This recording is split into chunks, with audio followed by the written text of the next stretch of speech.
Good morning. Welcome to our webinar on Do You Fully Understand Your Exit Options? I'm Andrew Coates. I'm one of the directors of Strategic Corporate Finance. What we're going to cover this morning is a brief introduction to ourselves to explain what we do and therefore why we have the experience and to comment on exit options and advise on exit options and highlight the pros and cons of different exit options. We're then going to talk about the two main types of exit options, which are a trade sale and a management buyout. And we're going to compare and contrast those two options. And then at the end, we're going to do a very brief summary on how we can help you decide on your exit options and take you through the process, whether it's a trade sale or management buyout. And we'll answer questions at the end. There is a question and answer facility, which, depending on how you're viewing this webinar, is either at the top of your screen or at the bottom of your screen. Please type your questions in as we go along, and we will try and answer all questions at the end of the webinar. This webinar will take no more than an hour. The content will last about 45-50 minutes, and then we'll do questions at the end. So if I can start by just talking a bit about ourselves and explaining who we are and what we do. We are full-time deal specialists. We've been going over 21 years. And we help clients exiting their business and buying businesses. For most clients we act for, we take them either through a trade sale process or a management buyout process. We believe in giving a lot of early stage advice. So we provide valuations on a regular basis, several a month usually, to clients thinking about exiting their business and clients thinking about buying a business. For clients thinking about exiting a business, we do a lot of early stage work on exit options, which can include trade sale feasibility, looking at deal activity in the sector, looking at the valuation of the business, and management buyout feasibility in terms of what value can be achieved, how much will be paid up front, how much may need to be on deferred terms, what funding could be achieved, how much equity stake the management team would need to put in, really to give clarity on what can be delivered.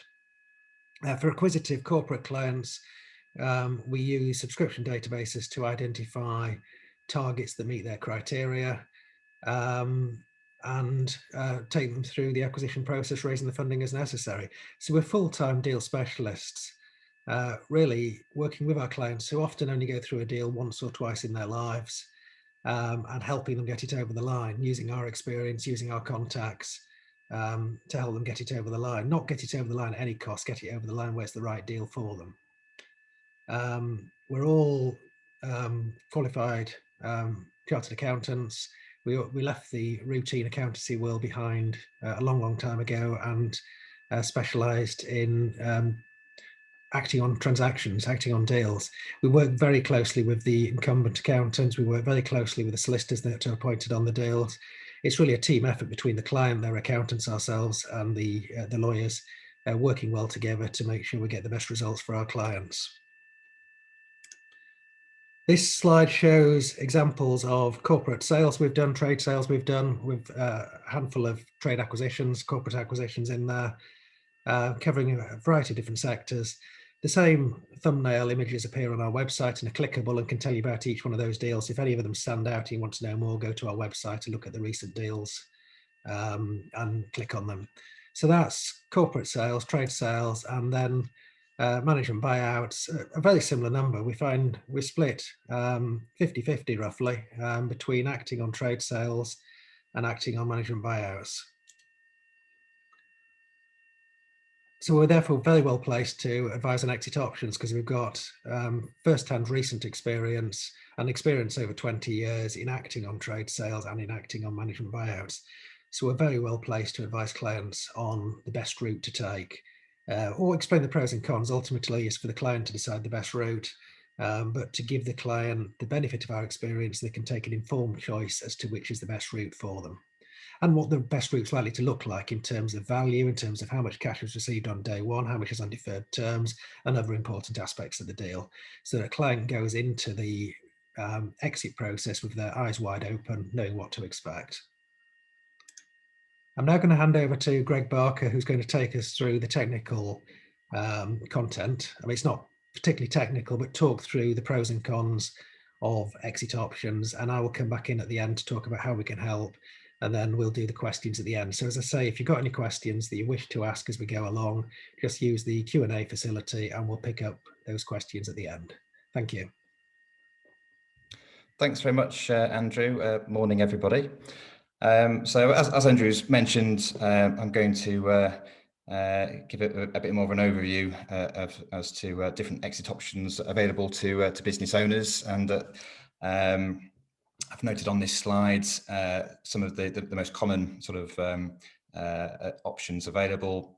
Obviously, trade sale and management buyout, which we're going to focus on in much more detail later in this webinar. But there's also some sort of variations and different options available, including the institutional buyout, so selling to a private equity investor. The management buy-in, where business owners are selling to an incoming management team. Employee buyouts, which have become more popular in recent years. And also, in some sort of rare cases, it may be that winding up the business might be the most appropriate sort of exit route. Maybe if the going concern value of the business is much less than its sort of liquidation value of the assets on its balance sheet. So I'll talk more about the different exit options over the next few slides. So the first one, and really the first sort of option which most business owners think about when they start considering how to exit their business, is the trade sale. So finding another company, usually in their sector, to sell their business to. This is can usually yield a sort of a clean exit for business owners. So for SME business owners who usually work in their business, it can provide a route to sort of pass on responsibility to a new owner, perhaps giving a short handover period. One of the sort of potential drawbacks with a trade sale is that often it leads to sort of fairly significant changes within a business. So becoming part of a larger group might mean sort of efficiencies and possibly job losses amongst staff, and the business being taken in a different direction, or losing its sort of name or culture, and those sorts of intangible things can be a turn off to business owners. With a trade sale, however, it is an opportunity to get most of the value of your company turned into cash at completion of a deal, whereas with some of the other options we'll talk about, it can be a much longer process before all of the cash is received in connection with the deal. And one other sort of feature with a trade sale process is that it can be quite a long and potentially fraught sort of experience. There's no sort of certainty at the outset as to how much interest there'll be from potential trade buyers, what sort of offers they'll put forward. And one of the things we like to do with clients is sort of look closely at their business right at the outset before they make a decision to seek a trade buyer. Give our views on how likely it is to find trade buyers, what sort of valuations are likely to be placed on the business, and that way our clients can sort of make an informed choice before putting their company on the market. The next sort of potential exit option, and the other sort of main option really, is a management buyout, and this is something that is a very, very common exit route for business owners, and has a number of distinct advantages compared to a trade sale, more of which I'll talk about later on. But obviously, the key feature of a management buyout is that it is selling your business to either a manager or a management team working in the business. This means that there's more certainty at the outset as to what the process, how long it's going to take, what the deal is going to look like. You already know who you're selling to, and in most cases there's a good relationship, and almost all cases there'll be a good relationship between the business owners and the management team. There'll be that sort of trust and goodwill present already, and that means it can be a less sort of stressful process compared to a trade sale. With the management buyouts, there's far more scope to control the terms of the deal, not including the price, and also how much involvement the business owners have in the business. During or after the management buyout takes place. So with a trade sale, one of the key attractions is that there's an opportunity to give a short handover and then completely retire and not have to worry about the business again. That's not always what business owners want. Sometimes they do want to remain actively involved in the business, and management buyouts gives an opportunity to perhaps pass day-to-day executive responsibility to a management team, but they maybe retain a minority shareholding in the business and keep involved with the business on a part-time basis in a non-executive role over a number of years, and that's something that is attractive to many of our clients. With a management buyout, it's more of a case of business as usual compared to a trade sale. As I've mentioned, with a trade sale, usually there's quite significant changes taking place in a business once it's sold. With a management buyout, yes, there will be some changes, but they'll be much more gradual and subtle. Largely, the business will continue going in the same direction as it did before.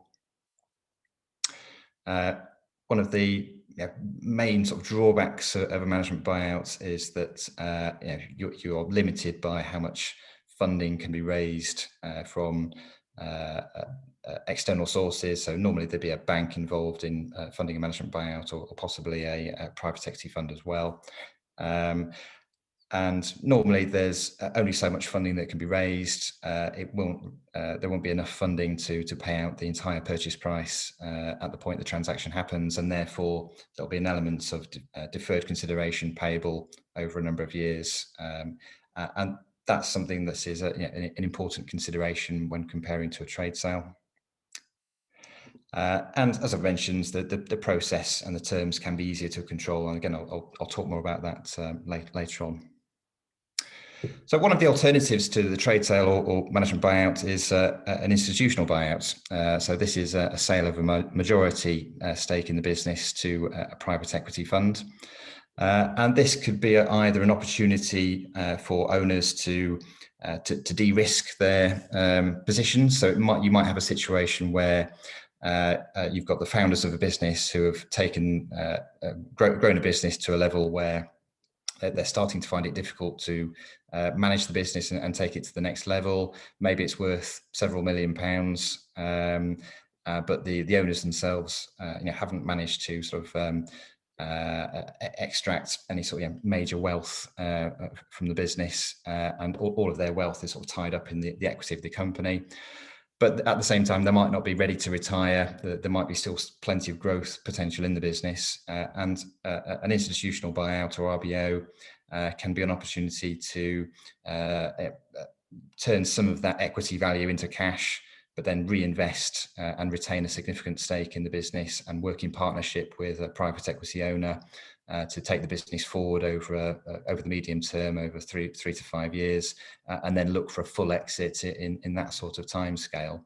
So that can have a number of advantages. So it's taking cash off the table, de-risking your personal position, and then also tapping into the expertise and financial resources of a private equity investor to take the business to the next level. So that can be attractive for some business owners. An alternative, a different kind of institutional buyout is where you've got business owners who are looking to retire. Maybe they've got a strong management team in the business. And by selling the company to a private equity investor, they can achieve a clean exit, completely retire from the business, receive almost all of their value in cash on day one, And then the management team can work with the private equity investor to take the business forwards. And in those sorts of deals, it would be usual for the management team to invest some of their own money as well into that sort of deal, and take a minority shareholding in the business. With an institutional buyout, private equity investors are looking for growth. They're looking to make a good return on their money, and therefore the business needs to be one where there's really good growth potential and a clear business plan as to how the management in the business are going to achieve that growth. So it's not appropriate for all situations, but for some businesses and some business owners, the IBO can be a really attractive exit route. In terms of process, similar to a trade sale, there'll be a need to go out and talk to different private equity investors and seek offers. And it could be that the IBO and trade sale are pursued at the same time, and there can be a process that involves speaking to potential trade buyers, speaking to private equity investors at the same time, and keeping your options open. The fourth sort of kind of exit is the management buy-in. So this is distinct from the management buyout, where with the buyouts, you've got an incumbent management team who you're selling to. The management buy-in is a management team who are looking for opportunities, companies to buy into. So they may, ideally, they would have a strong sort of CV of working for similar businesses to your own, and looking for opportunities to take equity ownership and take over control and running their own business. So similar in a way to a management buyout, similar in terms of how they're funded. With the management buyout, that the fund, almost all of the funding ultimately comes from the business itself, whether it's the business taking on bank funding and then repaying that from future profits, or simply using future profits to pay deferred consideration directly to the former owners. So in terms of how they're financed and structured, similar to a buyout, but different in many other ways. Usually, there's it varies, but there's probably less scope to sort of tailor the deal specifically to suit the vendor.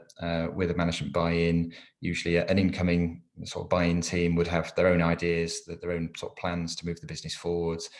They might be open to the former owners remaining involved in a consultancy role, but perhaps maybe sort of less inclined to go with the vendor's sort of price expectation. A management buy-in, what we found with the MBI deals that we've been involved with in the past is that they very often give a business a new lease of life, a new impetus to grow quickly following a management buy-in. Sometimes a bit of business in its life cycle simply sort of plateaus, where the owner is happy with the size of the business, taking it as far as they want to, and sort of things get a bit stale. But with a management buy-in, there's an opportunity for usually a younger, more dynamic sort of manager to take over with their own ideas and then push the business forward. And so it can be a really sort of good thing for the business itself. So with a management buy-in, it tends to be situations where you've got a fairly small business that isn't large enough to have its own sort of management team. It might be the business is completely reliant on the owners for day-to-day management. There isn't that sort of second-tier management capable of taking over through a management buyout, and therefore it's the management buy-in is a good route. And again, those sorts of businesses which are reliant on the owners for management, again, are unlikely to be very attractive to trade buyers for the same reason, in that usually trade buyers want to take on a business that can run autonomously. Moving on to the employee buyouts, and this is something, as I mentioned, is become sort of more sort of fashionable in recent years. The government introduced a new initiative, I think, sort of back in 5 years ago, I think, where owners can sell a majority stake in their business to an employee ownership trust, and provided that certain sort of conditions are met, then that transaction would qualify for full tax relief. So there's an opportunity to sell your business to a trust that would hold the shares on for the benefits of the employees, and then not pay any capital gains tax on the gain. So yeah, that's potentially attractive. Also, there's sort of, many sort of business owners want to leave a legacy, and sort of the idea of sort of selling to their employees, and then the business remaining in sort of employee ownership in perpetuity, so feels like a good thing to do. In terms of how they're funded, very, very similar to a management buyout. In this, again, it's the business itself that's funding the deal. It might be able to take on some bank debts to pay some of the consideration for the shares to the owners straight away. More typically, most of the proceeds would be paid on deferred terms from future profits of the business, fairly similar to an MBO. It might be slightly more difficult to raise finance with an employee buyout compared to a management buyout, and that's because with an MBO, the managers who are taking direct ownership of the business will be putting in some of their own money and will be more incentivized and more committed to the business because of that, and therefore that's more attractive to funders, because there's somebody else who's very much committed to making the deal work and repaying their loans. It's slightly different with an employee buyout because the shares are held by a trust, and it's the trust is obviously not a real person. They're not going to be sort of working 10-hour days to sort of make the business work. Yes, there'll be some indirect sort of incentivization for the employees to sort of drive the business forward, but it's not as strong an incentivization as a management buyout. One of the terms that's attached to the EOT scheme is that the benefits of ownership must be applied fairly to all employees. And again, this might be, it's something that needs careful thought about, in that does it work to kind of, is it necessary that each employee has the same sort of benefits from, whereas with an MBO, it's the people who are driving the business forward, the key members of the management team, who sort of get the direct benefits of ownership. That's sort of watered down a bit with the employee buyout route. And the final point on this slide to think about is that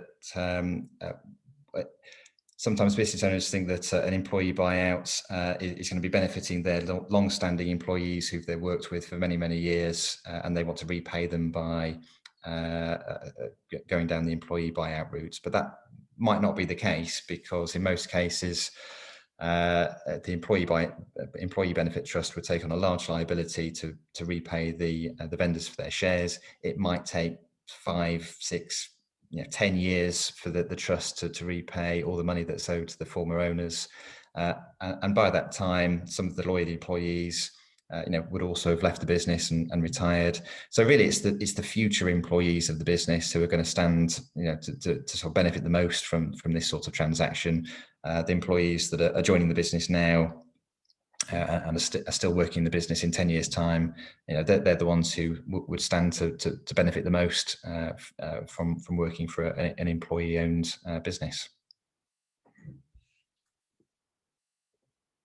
So the second part of the presentation is sort of drilling into a bit more detail in terms of how a trade sale compares to a management buyout.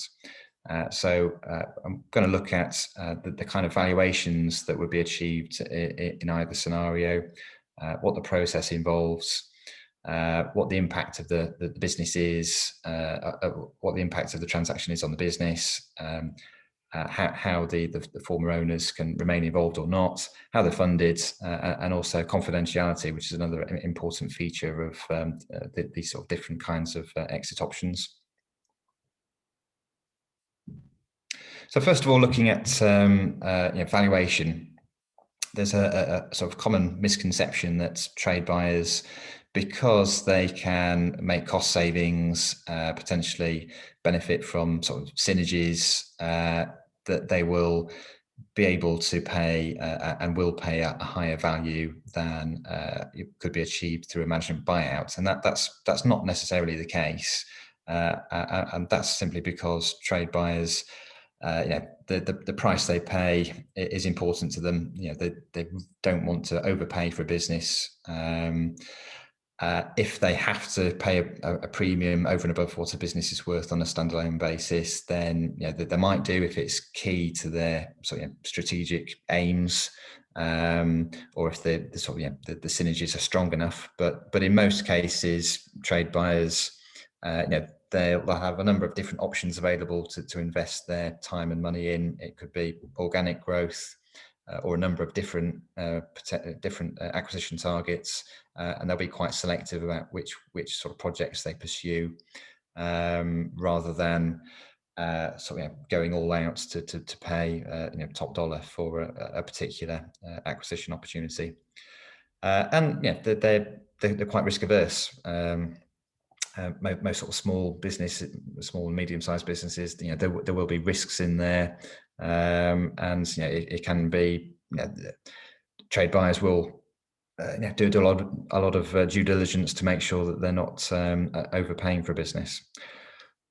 Contrast that with a management buyout. The reason why management buyouts can often yield a higher valuation is because of the way they're funded, and that is that the funding is coming from the business, either repaying bank loans or paying deferred consideration, and by paying a higher price, it just means that the business will be, it will take longer to sort of pay off the deferred consideration. But that can still work for the management team, because what's more important to them is how much money they're investing into the MBO personally. So if a manager is investing £20,000 of their own money, for argument's sake, they can afford to take a bit of a view on the price that's being paid for the business overall, because it's being funded indirectly. It's being funded by the business rather than directly from their own pocket. If a manager is paying £100,000 of their own money, then yes, there might be more sort of circumspect about the overall price. But if the amount of money they're investing personally is small enough, then they can afford to take a view on the overall price. And we'll talk more about funding in a couple of moments. The process itself can be very different, whether you're pursuing a trade sale or a management buyout. First thing to say about a management buyout is that the parties to the deal are already known, so there's no need to go out into the market and search for a buyer. The management team is already there, and it's just a case of agreeing a valuation and agreeing terms of the deal, which sounds difficult, but in our experience, that can be a relatively straightforward process compared to agreeing terms with a trade buyer. But on the other hand, with the management buyouts, there's usually a fundraising process to go through, so which will take time. So there'll be a need to produce a business plan, produce forecasts for the business, and then go and speak to a number of different funders and obtain funding for the deal. So that's the main difference, really. With a trade, as I mentioned earlier on, there's more certainty with the management buyout process. The parties are known at the outset. You can agree terms early on, and you can be fairly sure over how long it's going to take. With a trade sale, there's far more uncertainty, unless that is you've already developed a relationship with a trade buyer over a period of time, and they've come to you with an offer. But if you're starting from scratch and going out into the market and sort of seeking offers from a number of sort of different trade buyers, then it's a very sort of open-ended process. It can take longer than expected. You don't really know how many offers you might receive, what those offers might look like. But as I've mentioned, normally we can give advice to clients at an early stage as to what to expect, and therefore they're not going into a process like that completely blind. The due diligence process is slightly different in each case. If you're selling to a management team, then they will know an awful lot about the business they're buying already, and therefore the management buyout, as the due diligence scope, will be largely set by funders who will want to kind of go through a fairly sort of typical due diligence scope to make sure that there's no significant risks in the business that they weren't aware of. But from the manager's perspective, they'll be more sort of relaxed about exactly how detailed the due diligence process is. Compare that with a trade buyer, and it's likely they'll want to be far more rigorous in terms of what due diligence they undertake. There'll probably be more of a focus on commercial due diligence and looking at customers and contracts and terms of trade, and that's something that business owners can feel a little bit uncomfortable about it, particularly if it's a close competitor that's buying their business. Do they really want to reveal that level of commercially sensitive detail about their business during the due diligence process? And when you get to the end of the process and you're involving solicitors, the legal negotiations tend to be a bit less difficult and fraught with a management buyout. Again, because it's normally a friendlier deal. Again, if there's funders involved with a management buyouts, they will want a sort of a typical level of protection built into the contracts in case there are any sort of liabilities existing which haven't been disclosed. But compared to a trade sale, the legals are likely to be a bit easier compared.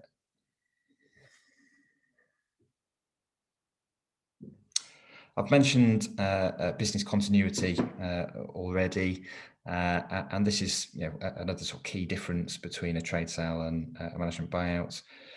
Management buyout is more of a case of business as usual. Yes, the management team might have want to take the business in a slightly different direction once they've taken control.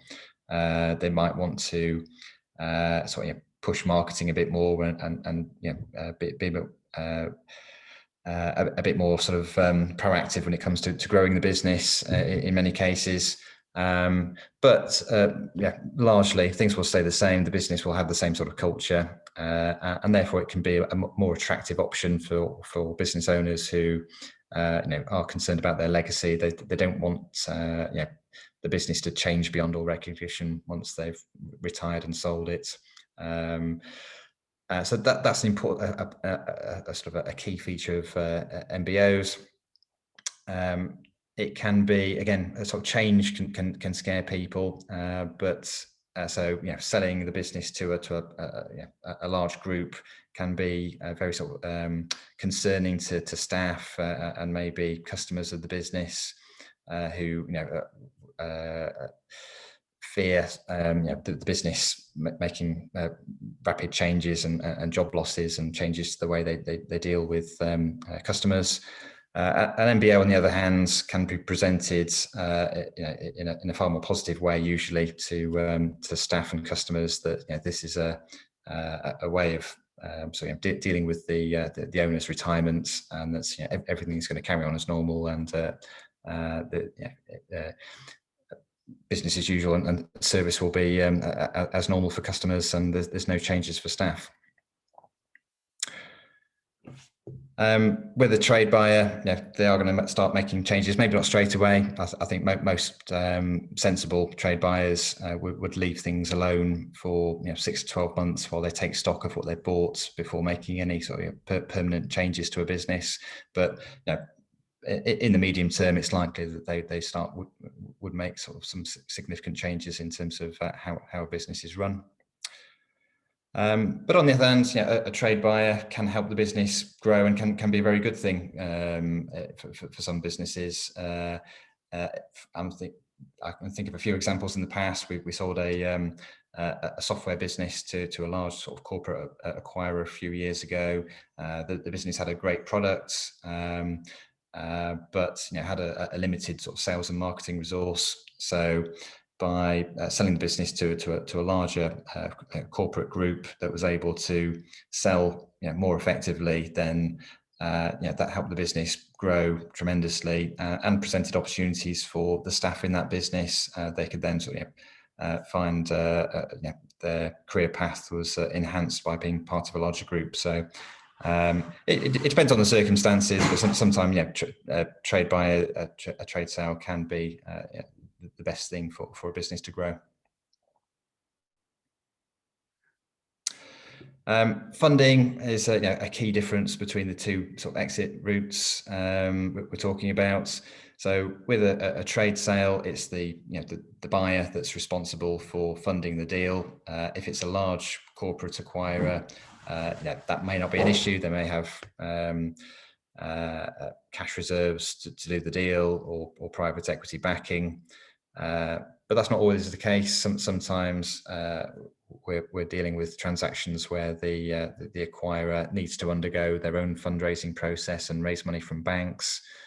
So that can be a potential risk to a deal completing.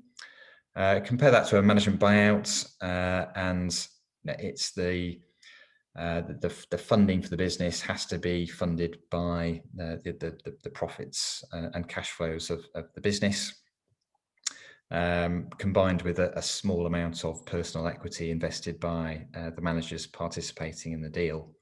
So the amount of money that can be paid to the exiting shareholders of a business when an MBO takes place really depends on how much surplus cash is already in the business, how much money can be raised from banks and other sources, and then the balance would be paid from future free cash flows of the business over a period of time. So almost always there'll be a significant element of deferred consideration with the management buyout compared to a trade sale. With a trade sale, ideally you're looking to get maybe not all of the money paid up front, but maybe as much as 90% of the proceeds paid up front. And then even then, any sort of deferred consideration would be paid over a fairly short time scale, maybe sort of 12 months, 18 months. With a management buyout, it could be sort of 3, 4, 5 years until all of the deferred consideration is paid.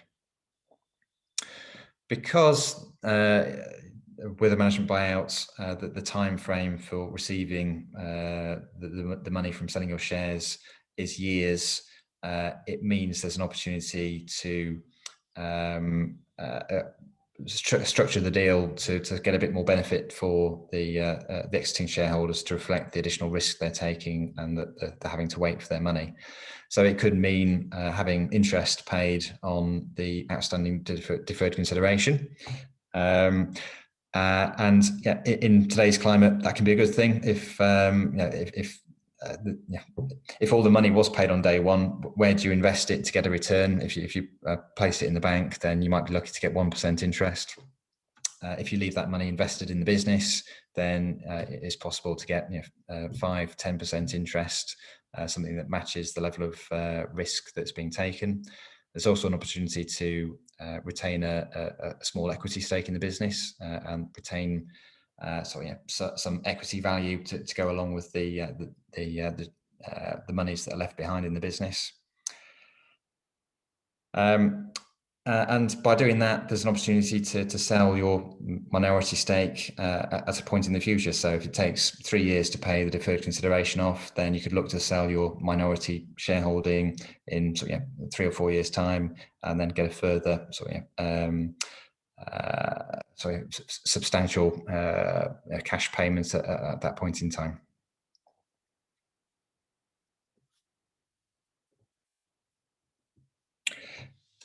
Confidentiality is an important point to consider. It's far easier to control confidentiality through an MBO process compared to a trade sale. Everything's kept in-house with an MBO. You're just talking to the management team and their lawyers and funders.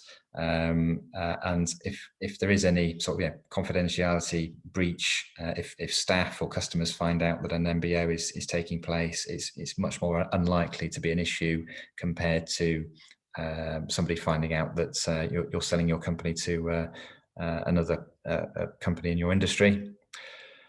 As I've mentioned before, prospective buyers might be close competitors, and that can create issues in terms of releasing sensitive commercial information to them. And again, if they choose not to pursue with carry on with the transaction, they'll find out details about your business. They'll know that you're for sale, and that can sort of compromise your position. Marketing a company for sale risks industry gossip, and sometimes it does happen that we ask people to respect confidentiality and sign confidentiality agreements, but from time to time they are ignored, and you do have rumours spreading about companies being for sale. So MBO, if there are potential issues with confidentiality, MBO can be a good sort of way of getting around that.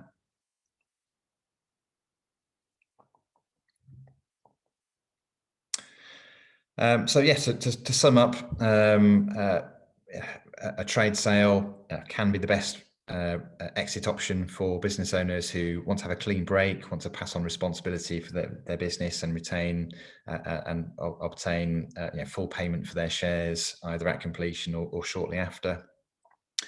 If the company doesn't have a strong management team, or the management team don't have aspirations for ownership, if there's a good level of deal activity in a sector and there's strong reasons why combining businesses together would give cost savings and synergies, then for those sorts of businesses, trade sales can be a good exit route. And also it's important that the level of commercial risk in a business isn't too great if you're looking for a trade buyer. I'm thinking about contracting businesses, for instance, where there's no sort of certainty over where the next contract is going to come from. If a lot of the goodwill with the business is tied up with the actual owners of the business rather than the company itself. If the business is reliant on one or two major customers rather than a broad spread, those sorts of key commercial risks can mean that a trade sale is very, very difficult to achieve.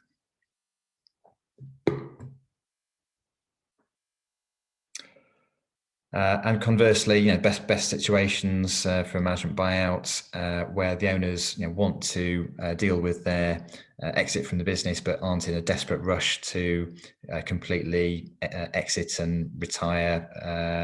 If they would like to gradually reduce their involvement and responsibility in the business over a number of years before ultimately exiting, then a management buyout could be a good route. If there's a strong management team who the owners want to back to take the business forward. If the owners don't need to realise 100% of their equity value immediately, if they're willing to take some of that value as cash now and then have some paid over a number of years, then a management buyout can be a good option. And again, commercial risks, I've explained why that can be an issue for trade buyers. The same sorts of risks might not be an issue for a management team, partly because of the way the deal is funded. Again, if they're only putting in a small amount of their own money, and most of the risk is still with the vendors because the money's being paid on deferred terms, then the risk isn't so much of an issue.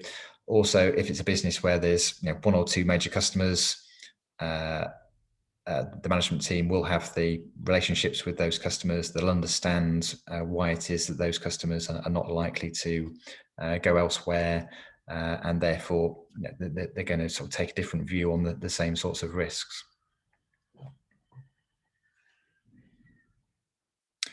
So to conclude, there's lots of different options when it comes to selling a business. It's key to think about those and understand the different options well in advance of when you're planning to ultimately exit. In the case of a management buyout, it could be a 5-year process between actually selling your shares and receiving all of the proceeds. So it pays to sort of plan it well in advance. Every company and situation is different, so that's why there's so many different options, and no deal's the same, and each deal needs to be sort of tailored to the individual needs of each client and each business. Naturally, there tends to be a lot of focus on what gets the biggest price for a business when it comes to choosing which exit route to go down, and that's obviously important. That it's important to maximize the proceeds when it comes to selling a business, but there's other issues to think about that are perhaps equally important, and we've talked about dozens of these issues this morning, and each of those needs to be thought about carefully. The trade sale doesn't always give the best results for different reasons, and also be aware of possibly biased valuations. If an organisation offers to give a free valuation, then there's no such thing as a free lunch. If that valuation is likely to be very superficial if it's given away for free, or it might be biased if the person giving that valuation is looking to persuade a business owner to go down a certain path. So if a business is looking to sign up companies to take down the trade sale routes, then be aware that valuations might be a bit inflated.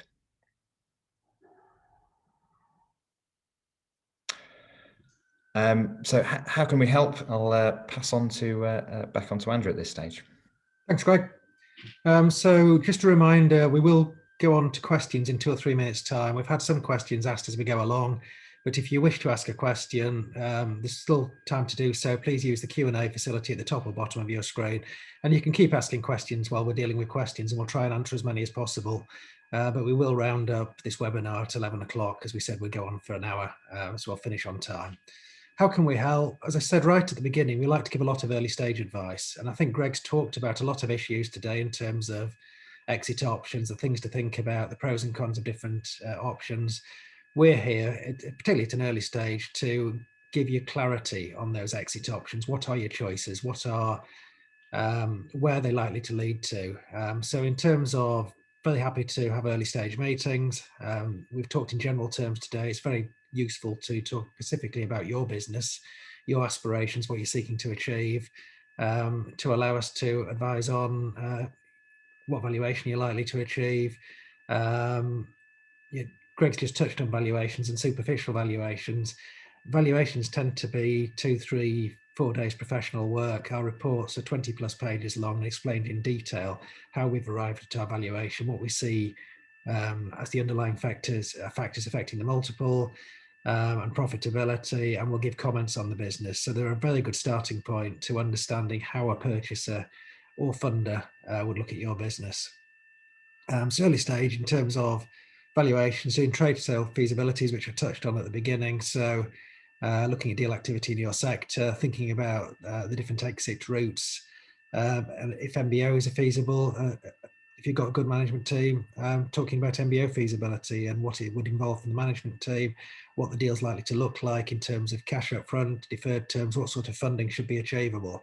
Really, the early stage advice is covering what we've discussed today and giving clarity as to what can be achieved to help you reach the decision as to which is the best exit route and timing, when to go for the exit.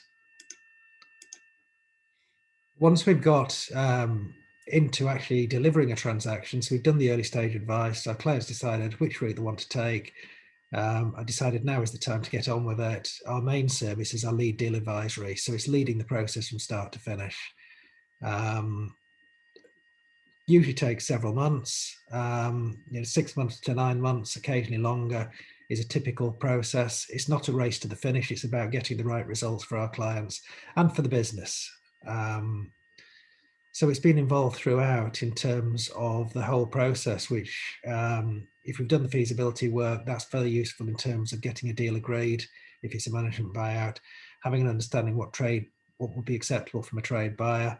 And it's going through the process. If it's a trade sale process, we do a lot of buyer research. We use expensive subscription databases to identify purchasers worldwide. We're looking particularly for purchasers that have done similar deals, but also purchasers that might not have done a deal in the past, but can get strategic benefits by taking your company into their group, where because of what they bring to the party, they'll achieve higher profitabilities than the business ever can as it on a standalone basis. And Greg touched on one example being the software business, with a cracking software product endorsed by major customers, where they were able to sell several fold the volume that our client had been able to sell because they just didn't have the scale of sales and marketing. So on different trade sales, we're looking for different attributes and potential purchasers, depending on what it needs to take the business to the next level. All the way through, as I said at the start, we believe it's a team effort, working with our clients, working with their accountants, working with their solicitors. We do most of the heavy lifting in terms of the deal, driving it forwards. Anticipating issues before they become issues is the best way of dealing with issues. But if issues do arise, dealing with them, building the relationship with the advisors on the other side, the principals on the other side, so we can cut through and find solutions rather than lawyers have to talk to the lawyer on the other side. They can't talk to the principal on the other side. And you can almost get Chinese whispers with a client explaining to the solicitor what the issue is, explaining it to the other solicitor, explaining it to their client. It's much better for us to pick up the phone if there's an issue and talk one-to-one and deal with it, and then let the solicitors advise their clients and document it. The last point on that slide is we see our role as making the deal happen, but as I said right at the start, not happen under any circumstances. It has to be the right deal for the company. And I think in all deals we've acted on, it's been the right deal for the business as well. And that's usually very important to vendors seeking to exit. They want to leave a legacy. They want to know their employees will be looked after, their customers will be looked after, and the business will continue. So I'm going to invite Greg to come back to answer some of the questions, and Catherine's going to join us to go through the questions that have been asked. I know some have been asked using the Q&A facility. I think we had a couple of questions in advance by email. It's not too late to ask a question at any point over the next few minutes. If you want to ask a question, please use the Q&A facility and we'll try and answer it. Catherine.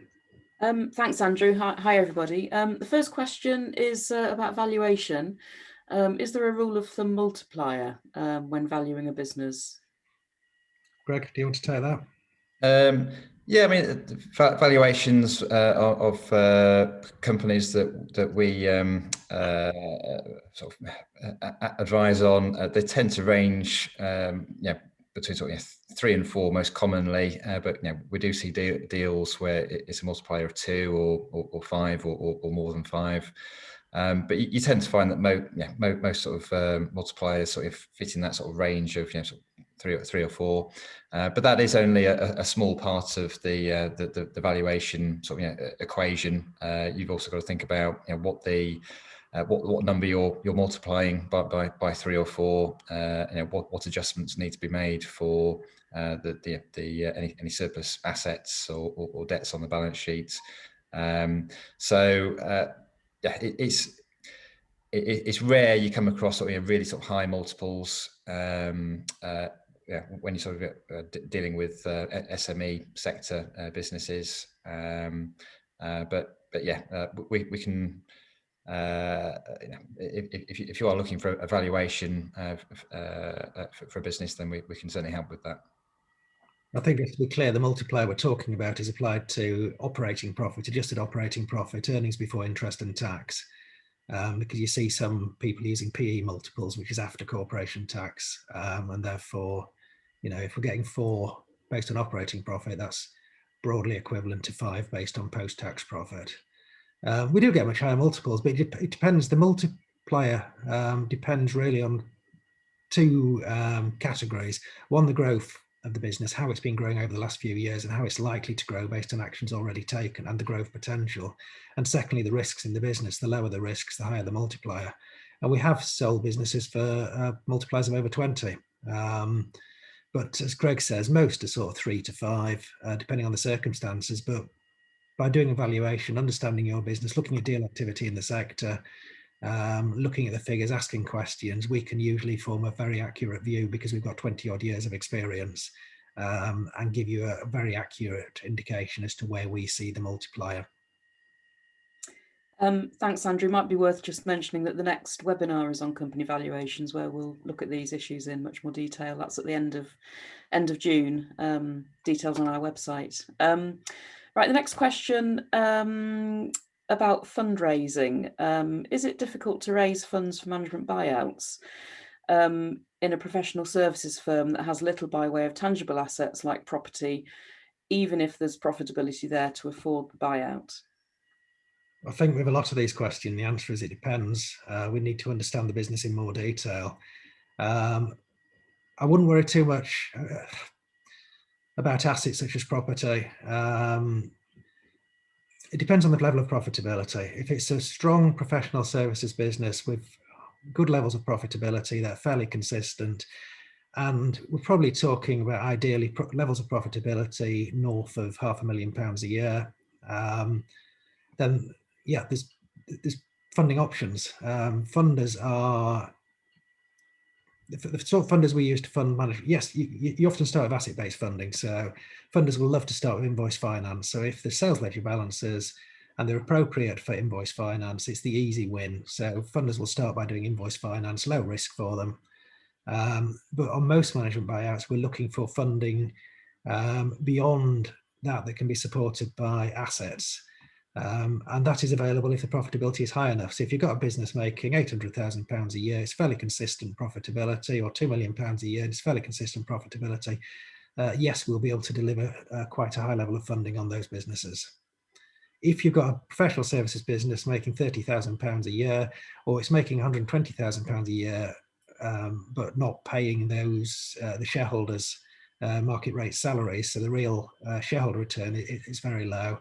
That's can be challenging, and is more suitable to asset-based funding. So it really depends. And we're very happy to have a chat to the person who's asked the question and just understand your business in more detail and give you a more precise answer. Okay, thanks, Greg. Sorry, Andrew. Right, going back to valuation and the multiplier. Is the multiplier based on EBITDA? Oh, that's. Do you want to take that, Greg? Yeah. I think in most cases, yeah, I think you can use EBITDA provided that yeah, there's not a significant level of capital expenditure required in the business. So if it is a professional services business and it's just buying office equipment, then EBITDA is roughly similar to operating profits, and yeah, it would be appropriate to use EBITDA.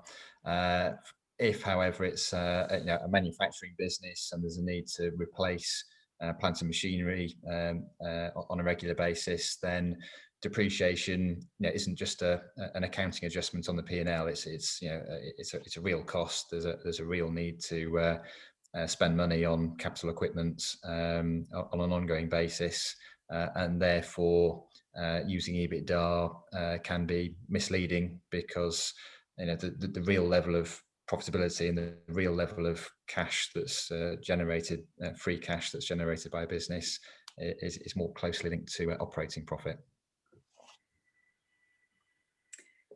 Okay, thanks, Greg. That's all the live questions, Andrew. Okay, thank you very much. If you've got questions, Catherine will be in touch after this webinar, and we'll send you a copy of the slides, and we'll offer you the opportunity to have a chat to us. But if you've got further questions, please just respond to Catherine's email and we'll give you a call and deal with those questions. But thank you for listening today. As Catherine says, there's more webinars coming up. Towards the end of June, there's the one on valuation. We've got one on management buyouts. But all the webinars coming up over the next few months are on the website in the events section. So please join us in the future. But thank you for listening. I'm going to now end the webinar. Thank you.